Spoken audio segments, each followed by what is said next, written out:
السلام علیکم پیارے دوستو، اللہ تعالیٰ کے کچھ ایسے بھی نبی گزرے جو اپنی والدہ کے پیٹ سے ختنہ شدہ پیدا کیے گئے۔ تو آئیے میں شروع کرتا ہوں کہ وہ کتنے انبیاء کرام علیہ السلام تھے اور ان کے کیا کیا نام تھے۔ اخبار کہتے ہیں کہ جن انبیاء کرام علیہ السلام کو اللہ تعالیٰ نے مختون پیدا کیا ان کی تعداد تقریباً 13 ہے۔ سب سے پہلے نمبر پر حضرت آدم علیہ السلام ہے جو اپنی والدین کے پیٹ سے ختنہ شدہ پیدا کیے گئے۔ دوسرے نمبر پر حضرت آدم علیہ السلام کے بیٹے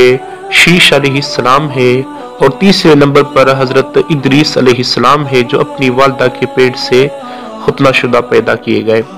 چوتھے نمبر پر حضرت نوح علیہ السلام ہے جس نے تقریباً 950 سال تک عمر پائی، اور پانچویں نمبر پر حضرت سام علیہ السلام ہے، اور چھٹے نمبر پر جس کی قوم پر اللہ تعالیٰ نے پتھروں کی بارش فرمائی حضرت لوط علیہ السلام ہے، اور ساتویں نمبر پر حضرت یوسف علیہ السلام ہے جو حضرت یعقوب علیہ السلام کے بیٹے ہیں، اور آٹھویں نمبر پر اللہ کے پیارے نبی موسیٰ علیہ السلام ہے، اور نویں نمبر پر حضرت شعیب علیہ السلام ہے، اور 10ویں نمبر پر حضرت داؤد علیہ السلام کے پیارے بیٹے سلیمان علیہ السلام ہے،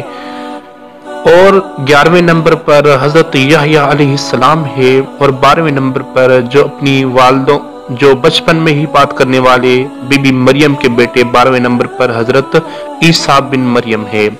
اور سب سے آخر میں اللہ تبارک و تعالی نے جس نبی کو مختون شدہ پیدا فرمایا، جی ہاں دوستو، وہ ہم اور آپ کے نبی ہیں، نبی کریم صلی اللہ تعالیٰ علیہ وسلم۔ اس کی ایک حدیث بھی ملتی ہے۔ حضرت عباس رضی اللہ تعالیٰ عنہ فرماتے ہیں کہ اللہ تعالیٰ کے پیارے نبی پاک صاحب الاولاق صلی اللہ تعالیٰ علیہ وسلم اپنی والدہ کے پیٹ سے اللہ کی طرف سے مختون شدہ پیدا کیے گئے۔ تو جی دوستو، اگر آپ کو اس طرح کی انٹرسٹنگ ویڈیو چاہیے تو پلیز ہمارے چینل کو سبسکرائب کر کے ہماری فیملی کا حصہ بن جائیے۔ ملتے ہیں نیکسٹ ویڈیو میں، تب تک کے لیے دیجیے عبدالستار کو اجازت۔ اللہ حافظ۔